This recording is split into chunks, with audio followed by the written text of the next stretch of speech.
So I'll call this meeting of the Oskaloosa City Council to order. Today is Monday, April 19th, 2021. We'll start with the invocation. Please pray with me. Heavenly Father, as we assemble here tonight, we're still meeting to minimize our risk with the coronavirus. We have vaccines available, but need to stay healthy until everyone has a chance to get the shot. We thank you for the blessing of vaccines and the distribution that's ramping up. And we ask for your guidance and blessing on our state and national leaders. Please bless them with a spirit of grace and cooperation as they work through many challenges. Tonight, we're here to do city business. There are bills to pay, ordinances to approve, infrastructure priorities, and other decisions to be made for the long-term future of our city. And so we ask that you look down on those who have felt you're called to be in attendance tonight. For the council members and staff, please bless us with quiet and considerate attitudes, well thought out deliberations, and ultimately decisions that are best for all concerned. Please bless those in the audience and watching the broadcasts, the leaders of businesses and organizations who have the vision and commitment to help the city, the countless volunteers who are motivated to help, and informed citizens who have given us the privilege of their trust and support. Tonight, we assemble to combine the talents you've given us for the benefit of Oskaloosa. So may the words of our mouths and the meditation of our hearts be acceptable in your sight. Amen. Amen. Okay, the Pledge of Allegiance is temporarily suspended until we can all meet in person. Roll call, please. Burnett? Here. Caligiuri? Here. Drost? Here. Moore? Here. Addison? Here. Walling? Here. Yates? Here. Very good. Next item on our agenda is the opportunity for community comments. This is to receive comments from the community for concerns whether or not they're included on the current agenda. The community is encouraged to speak before the mayor and city council, asked to keep statements brief, time limited to no more than 3 minutes. Any questions are to be asked of the city staff, council members, or the mayor prior to speaking to the full council, so concerns can be properly researched and answered away from the meeting. Comments are to be directed to the mayor and city council only. For those who are wanting to provide comment, please use the raise your hand function, or if you're using a phone, it's *9. And then the moderator will open the lines one at a time. You'll be asked to state your name and address before making your comments. Is there anyone who would like to speak tonight?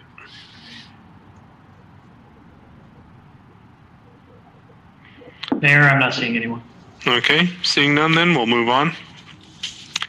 Item 5 is the consideration and adoption of the consent agenda. These are all items that are considered routine by the City Council. It will enact them all in one motion.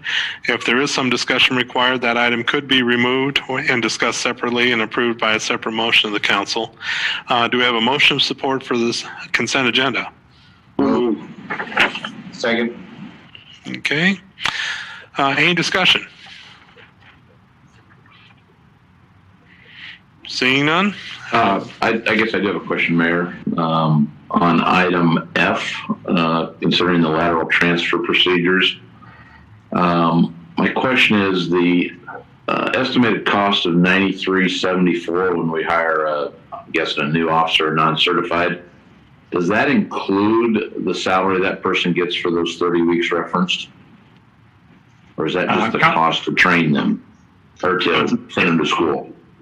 Councilmember Yates, thanks for the question. That does not include salary. That only includes the training, uniforms, any type of provisions that we give to them to get them started. And so we would be saving on that. Salary, pretty much a wash either way, except for the 30 weeks of training. Okay. I guess my only comment in understanding that, and I appreciate how difficult it is probably this time to hire. I'll certainly support this tonight, but if that $5,000 incentive had to be $7,500 or even up to that $9,000, to me it doesn't look like this is a cost-saving initiative. This is a trying to hire.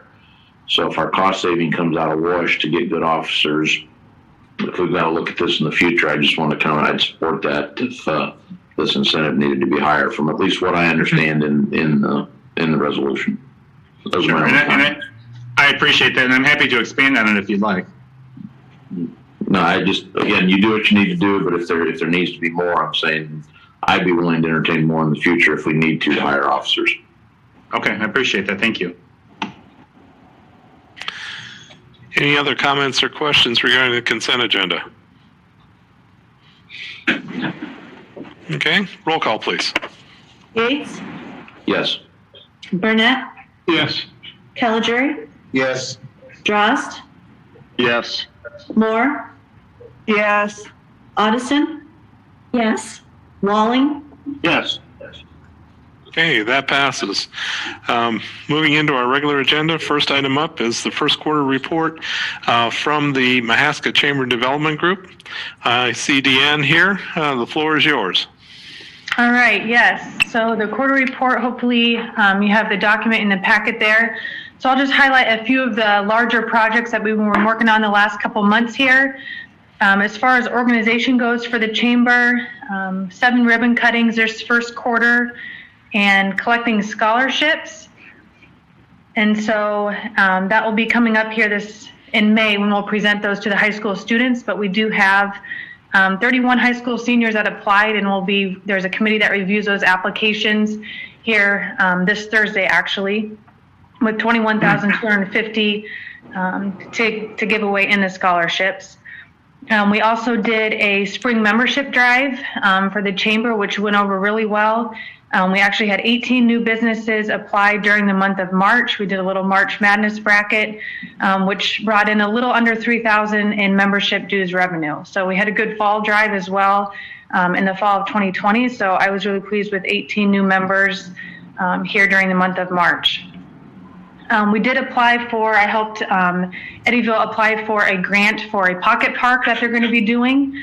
I don't know if you've been to Fremont. They have probably the most recent pocket park in between 2 buildings, but Eddyville has something similar where downtown next to Melody's Kitchen and then another building, there's just kind of a green space area currently, and they're wanting to turn that into a park where the kids could walk from the school or some of their elderly units could walk to this pocket park. And so they're going to be pouring cement, putting a roof on, tables, and so we got $10,000 from the Cargo Cares Foundation. I know they're looking for a little bit more yet to finish out that project, but this will get them started to get the project at least started.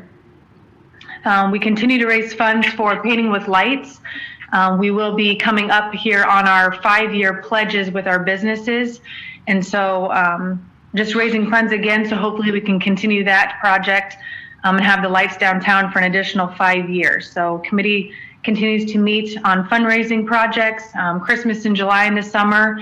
Any funds raised during that event go towards the lights. We'll be selling some scratch cupcakes here during the month of August for pickup at Mahaska Drug in September.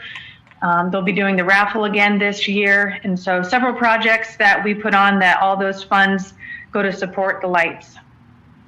And then we are working on redesigning our website. So we've been having weekly meetings with Neapolitan Labs for hopefully a launch here one of the first weeks in May. So middle of May, we should have a launch of a new website. So that's exciting. It's been a couple years in the works, I feel like. So that will be coming up soon. And then Eggs and Issues, which were held here the 2nd and 4th Saturdays, actually just finished up here last Saturday with Miller Meeks. So those are now complete, and the rest of our summer events are ramping up in the planning stages.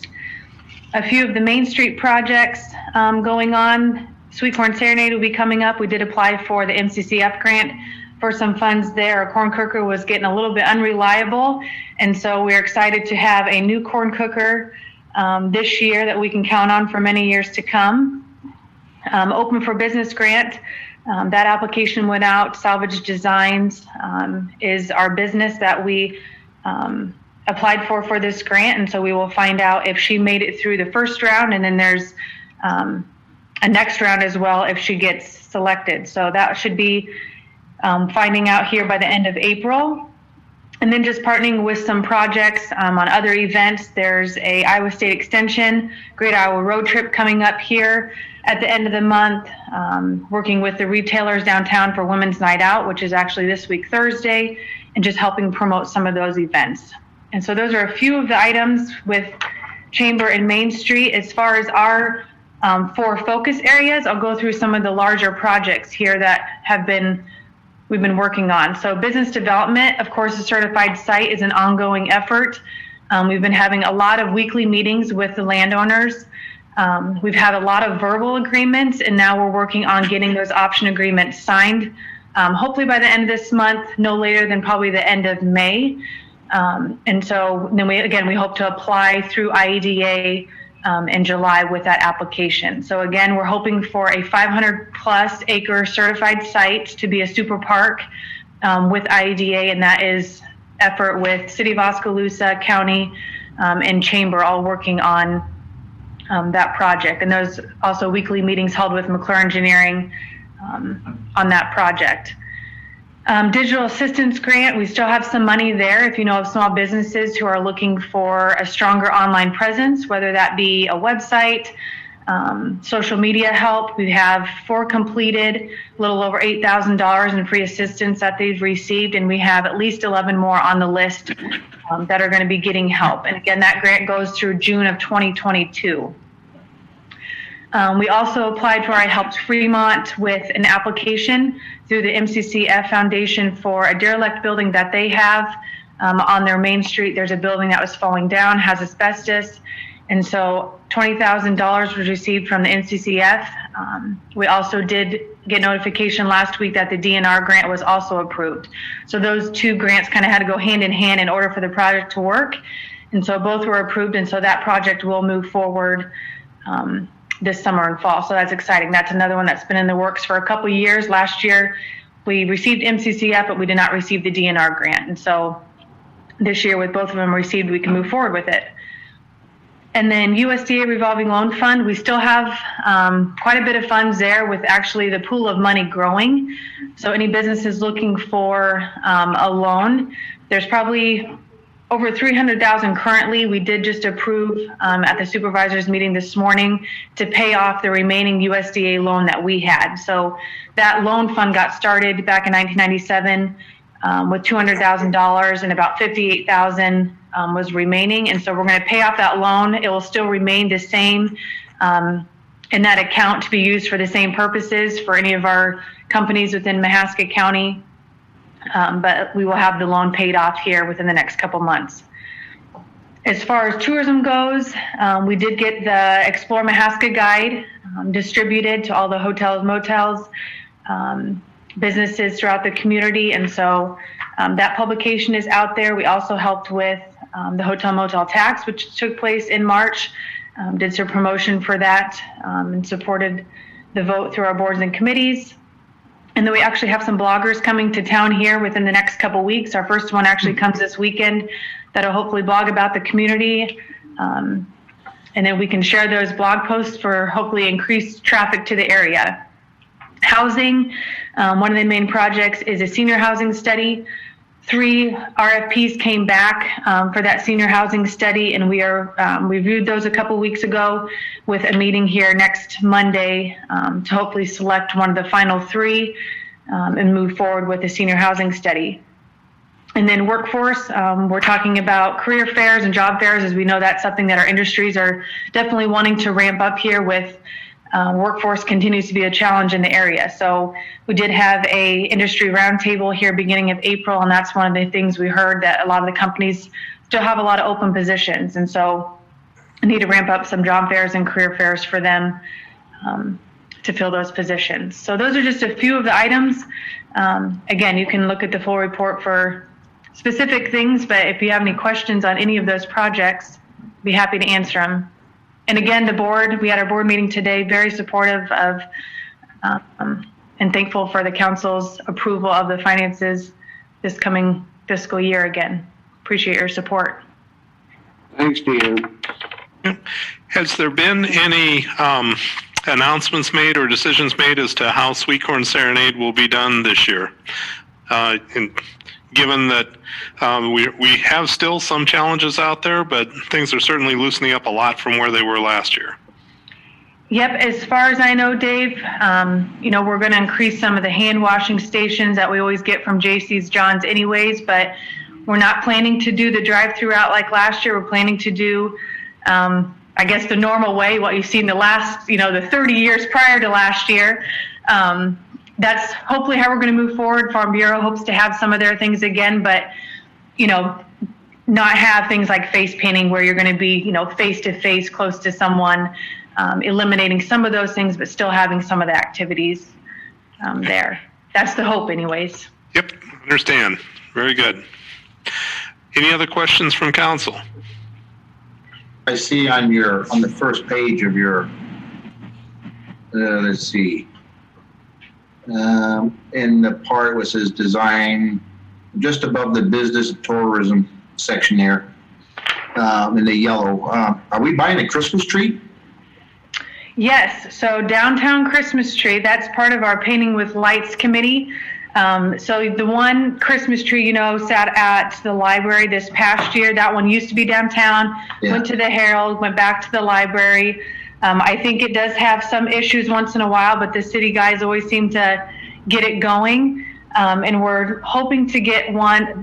This tree would be downtown again, in the corner of Hawkeye, I believe, is where they were thinking, if there's enough electricity that can pull there.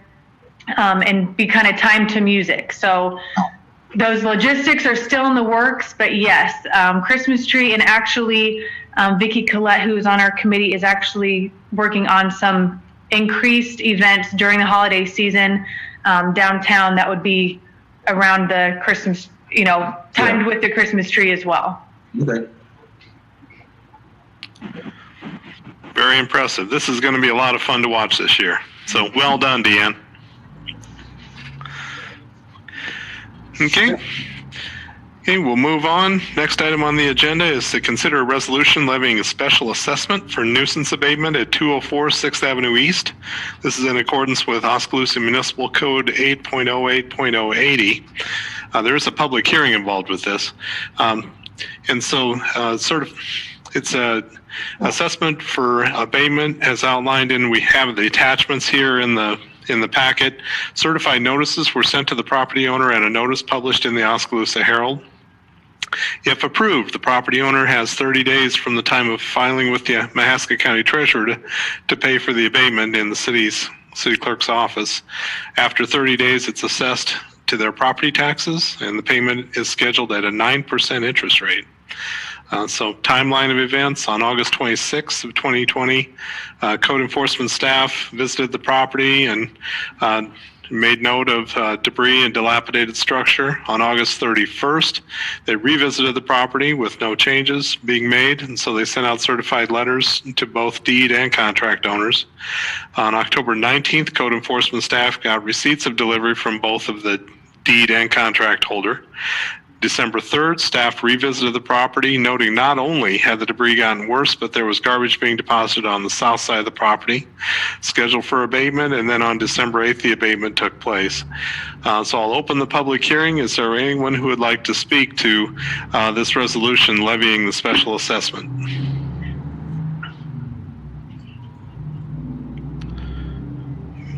Okay, seeing none, I'll close the public hearing. Do we have a motion of support for levying the special assessment? Second. Okay, any discussion? Roll call, please. Burnett, Absolutely. Caligari, Yes. Drost, Yes. Moore, Yes. Addison, yes, Walling, Yes. Yates. Yes. Okay, let the minutes note that was passed with vigor. Okay, I getting can't to understand why. okay, item C. This is to consider a resolution authorizing the vacation and sale of the 100-foot by 16-foot section of the north-south alley adjacent to 805 South 5th Street. The staff has received an alley vacate request from Lake Heaton, the owner of 805 South 5th Street, for the north-south alley adjacent to the property. They'd like to purchase the land for parking and personal use. Staff conducted a survey of the property owners with direct access to the alley and utility companies. Property owners were surveyed, but no responses received. City has existing sanitary sewer main that runs through this section, and so a permanent easement is required for access. Planning and Zoning Commission reviewed the request, and they approved on April 6th by a vote of 5 in the affirmative, 0 to deny, to approve the street vacate and sale. There's a public hearing that is necessary for this, and so I'll open the public hearing if anyone would like to speak to it. Okay, seeing none, I'll close the public hearing. Do we have a motion of support for the sale of vacation and sale of this alley? So move. Second. Okay. Any discussion? Roll call, please. Caligiuri, Yes. Drost, Yes. Moore, Yes. Addison. Yes. Walling, Yes. Yates, Yes. Burnett. Yes. Okay, that passes. Moving on to item D. This is to consider a resolution directing the sale of $1,860,000 of general obligation capital loan notes, Series 2021A. So I believe we received sealed bids, electronic bids, and facsimile bids on the city of Oskaloosa, state of Iowa, $1,860,000 general obligation capital loan notes. So after a final call for seal bids, the bids were to be opened and best bid recorded today. All the bids are going to be presented, and so Suzanne Gerlach, I believe, is to be present for the information. I see her there. So Susan, the floor is yours. All right. Good evening, Mayor and Council. I am very excited to share the results of the sale today. We couldn't have picked a better day to be in the market. This is, first of all, Moody's affirmed the city's AA3 rating, so congratulations. That is in the AA tier, which is the highest tier other than the AAA category that you can be in. And so you're a AA3 credit. Moody's has continued to affirm your strong finances, flexibility, and other things like that. So these bonds were structured over 10 years, and so that's kind of the sweet spot, not too short, not too long. It's the Goldilocks term, right? The 10-year bonds. So we received 5 bids today from over 29 different firms. And the TICs range from 0.89% as a low bid to the high bid of 1.04%. So tremendous, amazing, almost free money. I don't know, this is the closest when the interest rate starts with 0, it almost seems like, is that correct? But it is absolutely correct. We had the first 2 bids were 0.007% apart. 0.7 of 1 basis point apart. And so I'm sure that the second place bidder was very upset today that they didn't change one small thing to win the bonds. So UMB Bank was the winner today. The second place, the second runner-up, the first runner-up, the pageant first runner-up was Robert W. Bray with that large selling group. They had 25 members in their selling group today, so I'm sure they're very disappointed the UMB Bank beat them out. Pricing today, the city priced just 0.18 or 18 basis points over the AAA scale today. So that's just tremendous. That's amazing pricing. And just as a general market update, since last year, this time, rates have gone up, rates have gone down, rates have gone back up, and then rates came back down last week just in time for the sale today. 21 basis points of recovery just in the last 2 weeks. So, like I said, rates go up, rates go down. We think there's going to be recovery. We get soft jobs numbers. We think there's going to be expansion, and then the economy doesn't. Nobody wants to. Just things are slowing. The recovery isn't happening as quickly as everybody would like, and so I think the vaccine rollout, Johnson & Johnson, all of those things impact the market, and the municipal market is just still lots of interest for strong credits like the city of Oskaloosa, and that really resulted in the strong pricing today. These bonds are structured to be paid for by the city's debt service levy.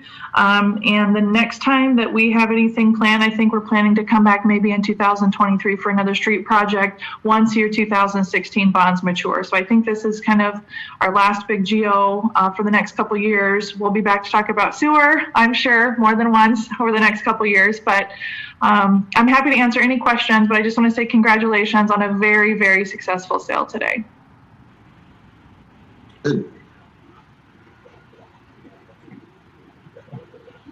This is the way our council expresses delight. So way to go, Susan. I said good. I said great, sorry. Yeah. So very good. Thank you very much. You're so welcome, and congratulations again. Thank you. Thank you. So with that, do we have a motion of support to approve the sale and the bid that we're getting from UMB? So moved. Second. Okay. Any discussion on this? Roll call, please. Drost, Yes. Moore, Yes. Addison, Yes. Walling, Yes. Yates, Yes. Burnett, Yes. Caligiuri, Yes. Okay, that passes. Good thing. Okay, moving on to item E. Thanks again, Suzanne. You're welcome. Okay, item E, has to do, it's a resolution for preliminary approval of plans, specifications, form of contract, estimated cost, ordering publication, notice of hearing, notice to bidders, setting the date for public hearing, and authorizing to receive and open bids for the facade improvement project. This is phase 3. We've got Curtis Architecture and Design, who has prepared the plans and specs for the Oskaloosa Downtown Facade Improvement Project. This item allows staff to proceed with the scheduling of a public hearing on the plans and specs and sets a bid letting date for the project. All the documents referenced in the resolution are available for review in the city clerk's office. It has various properties all along First Avenue East, and then also one at 214 South Market Street. This would be on the south side of the square. Preliminary architectural opinion of probable cost for the construction is $809,397. Project has received a certificate of appropriateness from the Oskaloosa Historical Preservation Commission and also approval by the Iowa Economic Development Authority for compliance with state historic preservation standards. Staff is recommending approval of the resolution. Public hearing on the plans and specs will be scheduled for Monday, May 3rd. Bids will be received and opened on Tuesday, May 11th at 2:00 p.m. and the contract for construction tentatively presented to the City Council on June 7th. So do we have a motion supporting this resolution for the preliminary approval of the plans, specs, etc.? So moved. Second. Okay. Any discussion on this? I have a question. The properties at 120 First Avenue East and 216 South Market, was that simply the owner's choice not to participate, or was there other factors that led to that? Mayor and council, anyone who wanted to participate was given an opportunity, and those people chose not to, is how we've approached it. We always try to see who is willing to participate. As you recall, the first phase had probably way too many buildings in it. I think we had 23 something facades. So we're willing to participate with anyone who wants to, but in this instance, they chose not to. All right, thank you. So the old Mexican restaurant there in the end, that's going to get redone? New owner. Oh, new owner? That's very correct. Yes, it would be included. Okay. That's good. But this covers just the front of the facade and would not go any further into the actual building redevelopment, right? Understood. Right. Okay. Oh, I thought you were talking to me.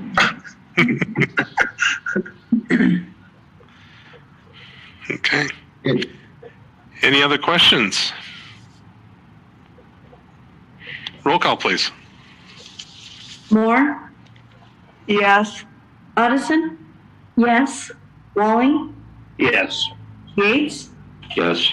Burnett, Yes. Caligiuri, Yes. Drost, Yes. Okay, that passes. Next item is F. This is to consider resolution accepting final completion of the University Park lift station. RG Construction has completed the lift station improvements project that involved installing the new pump station equipment and a backup generator. Project was inspected by Garden & Associates and the construction work is acceptable. City Council accepted the substantial completion at our meeting on March 1st of 2021, and then at that time there was still some remaining cleanup and seeding work that wasn't able to be completed within the acceptable seeding window. Contractor returned and finished the seeding work and is now requesting the final payment for the project. So the project, $286,143.22 after there was a net increase of $1,166.22, 0.4%, from the original contract amount, which was $284,977, and that was awarded at the July 6, 2020 council meeting. So with council approval, the project will be accepted as complete. Acceptance will authorize the release of the remaining contract amount and retainage, $2,954, to the contractor 30 days after project acceptance if there's no claims filed against the project. Do we have a motion of support? So moved. Second. Okay, any discussion on this? Roll call, please. Addison? Yes. Walling? Yes. Gates? Yes. Burnett? Yes. Yes. Caligiuri? Drost? Yes. Moore? Yes. Okay, that passes. Gets us to item G, which is to consider approval of the pay application number 11 in the amount of $1,602,464.39 to Graphite Construction Group. This has to do with the construction of the Early Childhood Education and Recreation Center. The pay request is primarily associated with special construction regarding the pool, the mechanical and electrical work. You can see a listing of the various pay requests we've had up until now in the packet. Do we have a motion of support for this payment of $1,602,464.39? So moved. Second. Okay. Any discussion? I don't understand where change order 4 is. It's not on the list in the packet. Unless I missed something. 1 through 3 is there. Give me a second, Councilmember.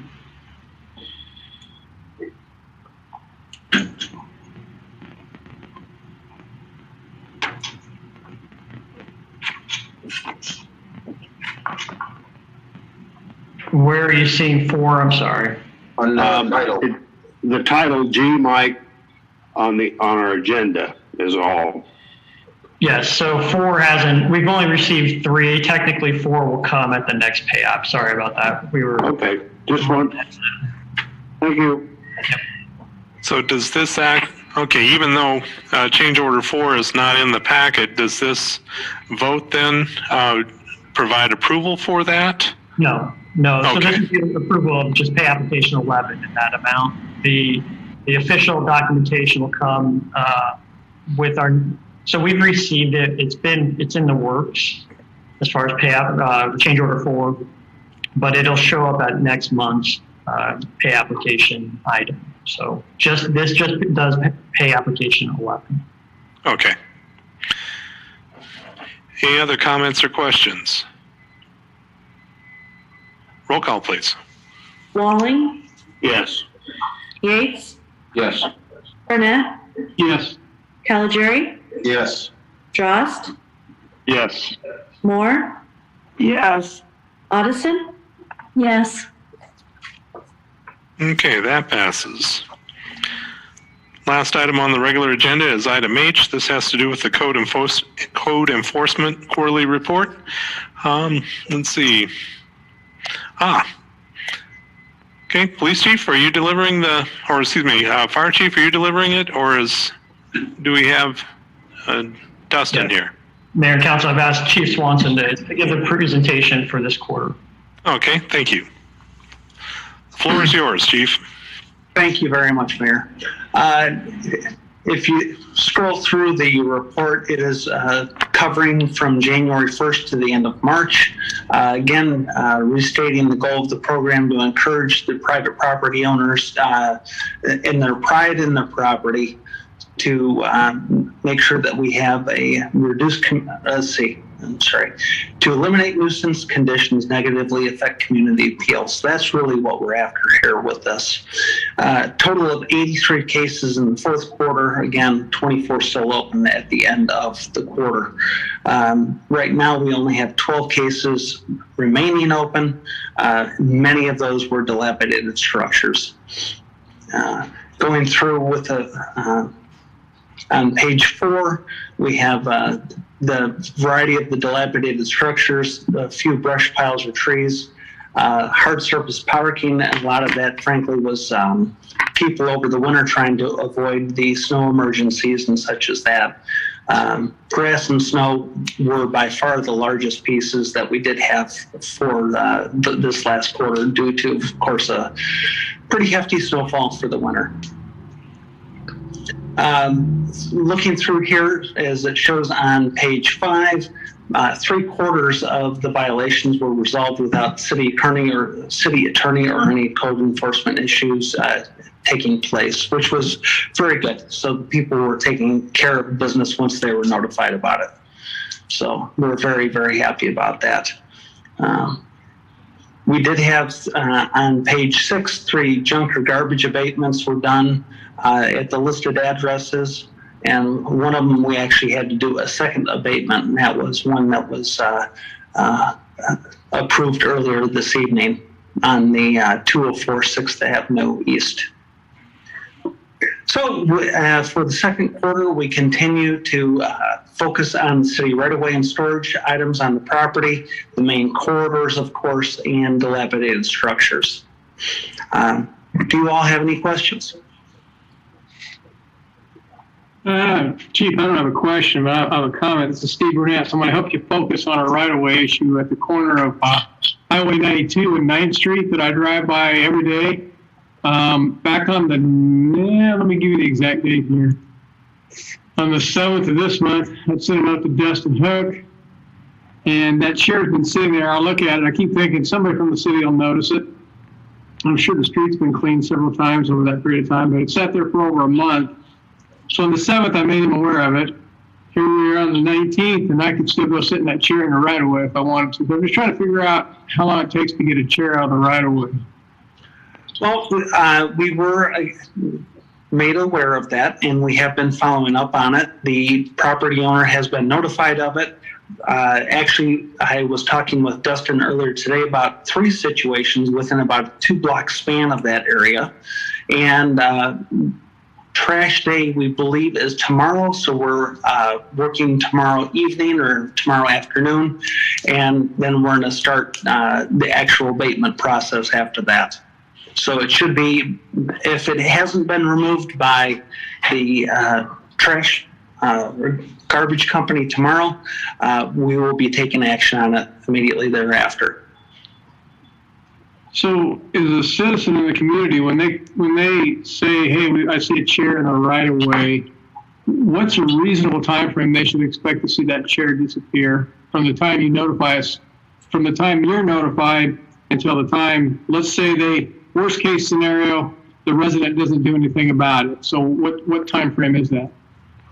I think, I'm not going to say it depends, but we do have some challenges right now with some of our scheduling within the fire department and with our code enforcement.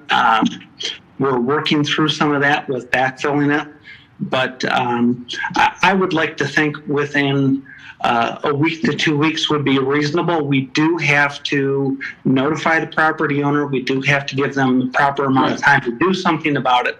And then we follow up and take action if nothing has been done. But it's in the row. Okay, thank you. If it's in the row, it seems like we ought to just be able to at least throw it back up in their yard. I don't know. It just, I talked to Michael the other day. I think we got a little bit of trouble because, as you know, I'm not on Facebook, but Facebook seems to be telling people we're doing cleanup and we aren't. And I was going to bring it up later tonight, but there's a lot of piles out there. And, you know, things like Penn graduation are coming and it's spring and we really want it to look nice. I mean, you got to get through winter, but we're through winter now, even though it snowed today. Yep. Yeah. I agree with you, especially on not just the Main Street corridors or the main corridors. I agree with you, council members, that I think that there needs to be a concerted effort with this, and if it's getting out with some type of public announcement and following through on those things. Again, maybe giving some correct information that there's not going to be a cleanup and that if piles are left out and unattended, the property owner will be ultimately held responsible for them. And I will work with the city staff on putting that up on the website and maybe properly addressing that. If I can, Councilman Walling, was that on the city's Facebook page that you'd seen the information about the pickup? I was told that. I'm not on Facebook, so I can't help you there.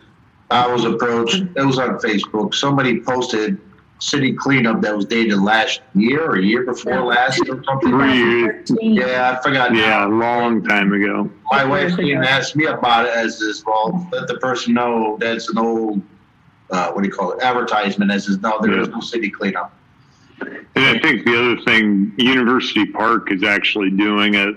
I think they've got single hauler service with LDI, and what I could tell is that LDI has organized that. Again, I think this is year 3 that we're not doing the cleanup, and I've had a number of conversations with people about it, the reasons we don't do it. Again, I think the last time Dustin was in the meeting or we were approving abatement assessments. Mow your yard, shovel your snow, throw your garbage away. Come on, people. Yeah. Dave, question for you. If we take that, if it's in the row and we pick that stuff up, are we liable if they call and say, hey, you threw away my couch and I wanted it? Well, I think a couple of things about the issue we're talking about here. I mean, number one, of course, under the ordinance, if it's something that's a health hazard, obviously we can abate immediately. Now, otherwise, if something's sitting in the right-of-way like that, I still don't have any problem with us going ahead and abating it very quickly. I think the problem is if we want to try to assess the cost of getting it moved off back to the property owner, then I think we've got to go through the more established methodology of taking those steps. Insofar as the issue, if somebody tries to jump us, in truth, if it's sitting in there in the right-of-way, I mean, that's time immemorial, that's been the hallmark of something being abandoned, so I don't think we'd be in any trouble in a situation like that. But insofar as the other abatement, when we were speaking a moment ago, once again, the issue that comes to my mind is that getting the assessment for the costs of abatement taxed on or put onto the tax rolls. And I think unless it's an emergency-based abatement, that we're stuck in a situation where we've got to jump them through the hoops that are in the ordinances. Does that make any sense? Sure does. Yeah, right. Thank you.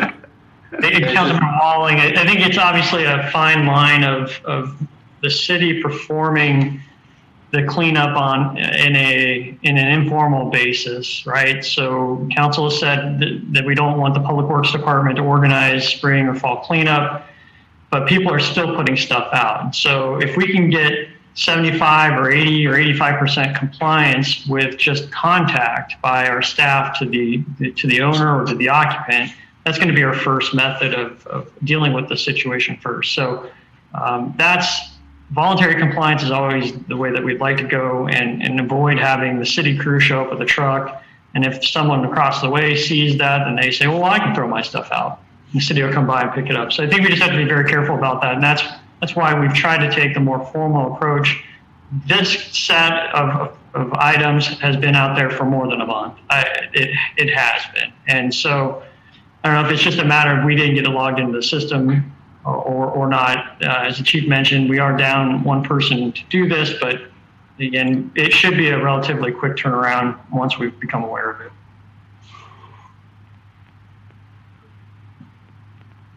Okay. Any other comments or questions on code enforcement? Thanks, Chief. Thanks, Chief. Okay. Thank you, Chief. Yeah. Gets us to the end of our regular agenda. Any items you want to bring up, City Manager? Mayor and Council, I just wanted to mention that we did have the neighborhood meeting for the Meadow Creek subdivision reconstruction project.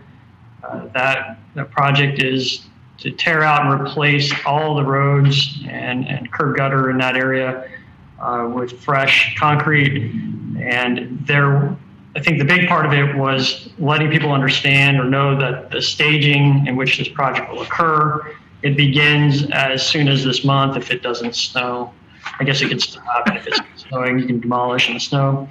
But the idea is that there should be 4 phases of construction, April to June, June to July, July to August, and then August to September. Again, all weather dependent.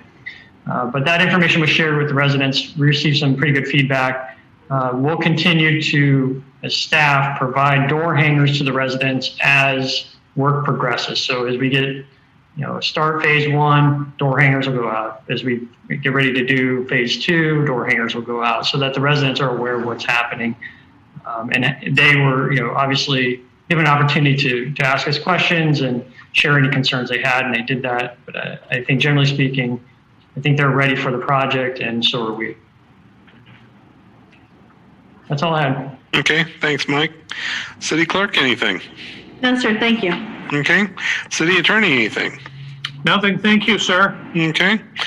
Let's see. Let's go around, talk about the council members. If you would like to bring up anything that has been going on with the boards and commissions that you're appointed to, or anything else you would like to bring up. Scotty, let's start with you. No, thank you. We've done most all of the Forest Cemeteries meeting May 11th, but we've done all the rest of it via email, and that's the same with Lacey. It's all been email. I'll be glad to go back and meet in person, which the May 11th meeting with Forest will be. Then maybe I'll have something to report. Okay. Joe, how about you? Nothing. Okay. Diane, how about you? No, thank you, sir. Okay. Tom Walling, anything? As far as emergency management 911 goes, most everybody's diligently, and Dave Dixon's trying to help us, or will help us. We're trying to settle and not go back to court. Keep your fingers crossed. Mm-hmm. Now, on that, I think we do have a date set too for the mediation. I'm speaking from memory, but I want to say it's May 7th. I could be wrong on that date. Okay. It was my understanding that the county supervisors were discussing this today, but I don't think I heard anything in terms of outcome from the meeting. I didn't either. Okay. The other question I had, and I've lost that address, but it came up here in the last week. This street that's a rock road in Oskaloosa, and there was a new, somebody bought a new house or moved in there, and I think we went and put rock down, if I understand it right. Anybody know what I'm talking about? Yes, I do. Yeah. Yes. Were they happy? Councilmember Walling, I'll defer to Sean. He may have the latest update on that one. Thank you. Initially, yes, they were happy. Now they may not be. I believe you're talking about South C, yes, south sir. of 8th Avenue. Yeah. You're right. There is a resident that's new to that area, had requested some maintenance, which we did. We brought out 2 full tandem truckloads of rock and graded that alley. And it looks like he's might be able to share. Yeah, there we go. So it's that 1 block section of South C that transitions into the alley that heads over to South D. So that particular owner is at the southern end of that street, right there. So we had gone out, we graded that rock that we placed, and she asked us to return and do some additional grading after some conversations on site, which we did. And they've expressed some concern again that the edges of the street may hold some water when it rains. Of course, we haven't had a good rain since then to see how well it performs. But I've been out there, looked at the site. My crew has been out there and looked at the site. We think the street's in really good condition, and it's level, it's smooth. There are no potholes. We were careful to not push gravel from the edges of our blade into the lawns. We don't want to cause problems with lawn mowing as well for the residents there. So we're kind of in a wait to see moment right now. But again, we think that street, that road there is in good condition, better than many gravel roads in the area, frankly. The owner is going to wait and see what happens with the rains. Okay, I guess for future, a gravel road in town should be some kind of target. It's bad enough to have seal coat, but it's just a gravel road. And I may have got there too soon. I went and looked at it, and there was some new rock down. And maybe it looks better now, and I'll go look again. Because I thought, well, I would have done the whole thing. And, it's a nice looking home. And here you got a property owner, he's going to pay taxes. And I'm not trying to beat it to death. I mean, it's just an example of trying to help the citizen out when we can. That's my point. Thank you. Okay. Thanks, Tom. Bob Drost, anything? No, sir. Thank you. Okay. Doug Yates. Just going back to comment, we had item D tonight where we sold the GEO bonds, and Suzanne commented about our Moody rating being very good. I'd just like to express my appreciation to Amy and Michael for the work that they do all year long that allows us to achieve that and sell these bonds at such good rates. So thank you to both of them for all your hard work. Aye. Yes, sir. Ditto. Steve Burnett, anything? No, sir. Thank you. Okay. I only had one item I wanted to bring up. It was something I kind of threw out there about a month or so ago about meeting in person. I think we had some informal discussions about folks being able to get their vaccination that wanted it. And I believe we still had the clock ticking on the second vaccination on some folks as far as the first meeting in May. Is that on May 3rd? Is that right? See if I can get a calendar up here. Yes. And so I guess I would like to do the May 3rd meeting by Zoom, but I wondered what people's opinions were for having the meeting on May 17th in person at the council chambers. I'm fine with it. I'm fine with it. Okay. I'm fine with it. Hey, Amy, can I ask a question? We'd have, Mayor and Council, we'd have to look at our public hearing notices. I don't know if we have anything scheduled for May 3rd, because if we do, the notices would have said we were meeting in person. But that, we can make some arrangements where we'd have the facility open or something. We can figure that out. And the one that's going to be scheduled for May 3rd hasn't been advertised yet. That's on tonight. So that one would be okay. I can't remember from last time if we had another one coming up. But we'd have to double check that. Okay. I will likely be out of town on May 16th. So if we don't Zoom, I wouldn't be able to attend that one. Okay. It would be my intention to enable you to tune in by Zoom if you would like to, Diane. Yeah, I could do that. Okay. Thank you. Okay. Okay, then it sounds like a plan then to meet at the council chambers on the 17th. Okay, next item up is the opportunity to go into closed session under Iowa Code Section 20.17.3 to discuss collective bargaining strategy. Staff would like to discuss it with council as it relates to two agreements set to expire on July 1st of 2021, and also consider an amendment to one agreement set to expire on July 1st of 2023. Do we have a motion of support to go into closed session? So moved. Second. Okay.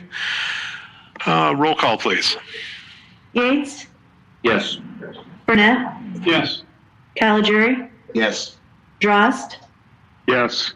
Moore, Yes. Addison, Yes. Walling. Yes. Okay, that passes, and so we will go into closed session and dismiss members of the public at this time. Thank you, everyone.